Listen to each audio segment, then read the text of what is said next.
Okay, we're here with the first installment of Backstage at Lick My Soul's concert. Did I say Cole? Yeah, I said you did. Cole. Lick My Coal. That's another twist to that. That's a little twisted. Where we have house concerts here at the house. That's redundant.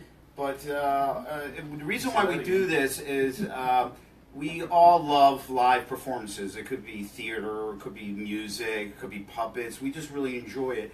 And we felt that there was more of a need of a venue outside of bars, where we could bring musicians or acts to have people see music that they don't normally get a chance to see. So this is our first installment of videotaping. I hope it works out well. Thank you. And today we have Pan Gravy, and we just got done doing a sound check. And I want to tell you something: the sound that came off that stage was absolutely stunning. So we're going to introduce ourselves one by one, starting with Joe Moore. And you play? I play the mandolin. Mandolin, you can speak. I play the Sharon. mandolin. Sharon Garland, I sing. I'm Jim McCarthy. I play dobro. Frank Soretto, play guitar. And Peter Hagen, I play the bass. So the origins of Pan Gravy. Where did it start? Whose idea? Where did it?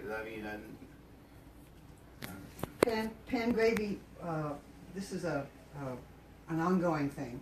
Pan Gravy actually started with a number of guys, Joe and a number of other guys that had been together and played together for a number of years.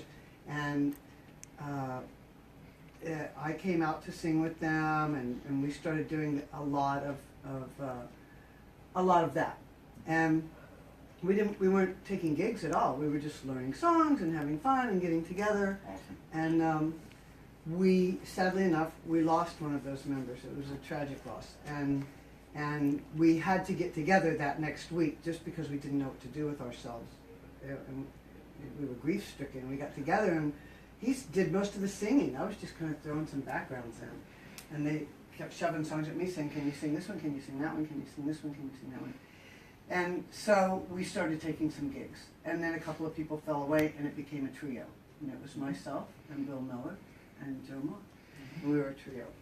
And then Peter came out to see the band at Vintner Coffee and at Melilani Cafe. I love Melilani. And His wife had been stalking us, apparently. Yeah, and he approached Bill Miller and asked if he could play with the band, and we gave it a try, and we liked singing together, and that worked out really well. And I would put it a different way. how was that? I heard your voice and I said I have to sing with that woman. Oh, yeah, your vocals are amazing, Yes. absolutely stunning. I mean, that's beautiful, and that's another thing about being a musician. I mean, you can hit a string, but this takes a lot more. And the fact that you guys harmonize like you guys do I'm is sure you amazing. have fun. Just going to touch base just shortly, and I'm sorry for your loss, but music does heal, and I'm Indeed. so glad that you guys met that 1 week after and just kept it going. I Indeed. think that's very, very, very cool. So, Indeed. bluegrass or Americana.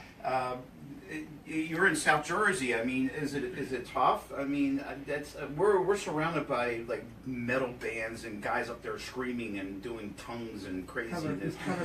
Cover. Yeah, well, cover's big in the Jersey Shore. Everybody wants to come down, and spend time on the beach and listen to the music that they grew up with and stuff Right. like that. I So, figure there's enough people doing that. We don't have to do that. oh, I agree. That's why We we love They this can kind find that anytime, anywhere. Any place I go, and tell me if you guys get the same reaction that I mention in my band. I'm always saying to people, "Oh, you need to come see my, gotta come see our band, gotta come see our band."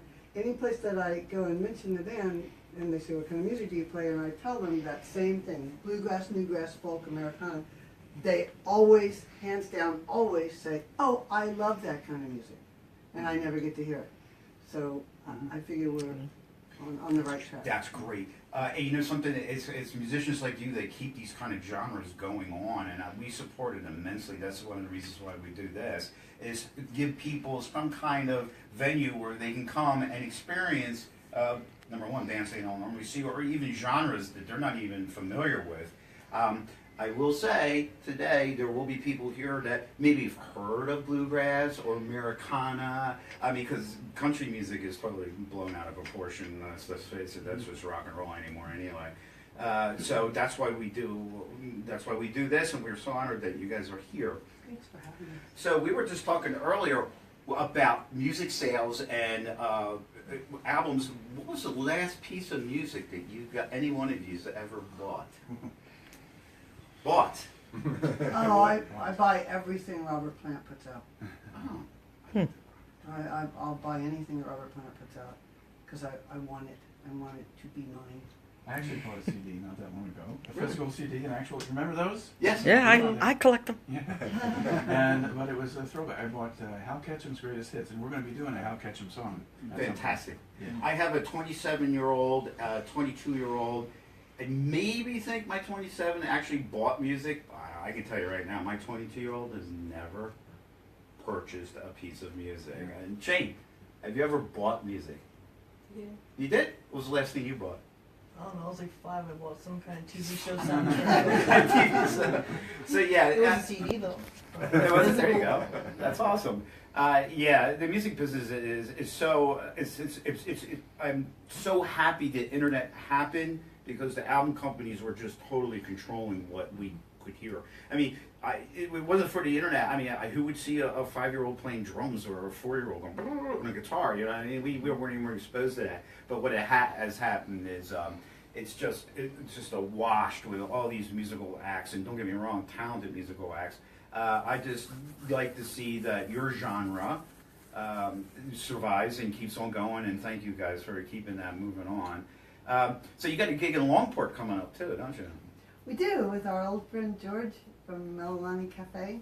Did you guys ever eat at Melilani Cafe? I yes, do not. I played there, but he has one up in another Mount Airy? Yeah, Mount Mount Airy. I've yeah. been in that one.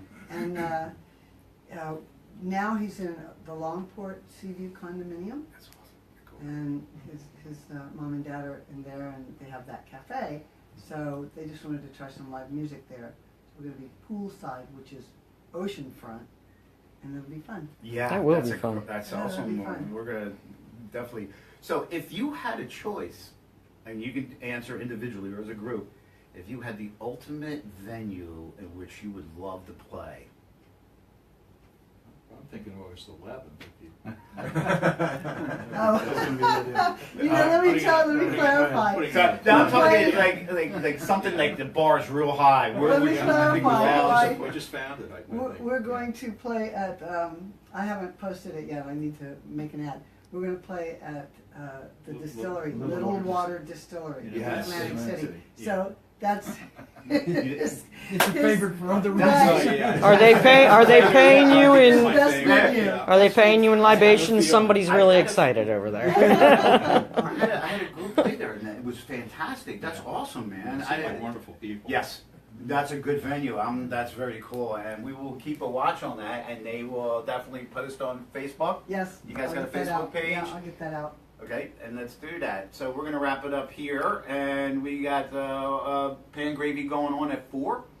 Yes. We're gonna go on at 3:30 and play a little noise, and we hope you all come out. And you guys Yeah. that are watching this. Thank you guys. All right. Thank you. Very cool.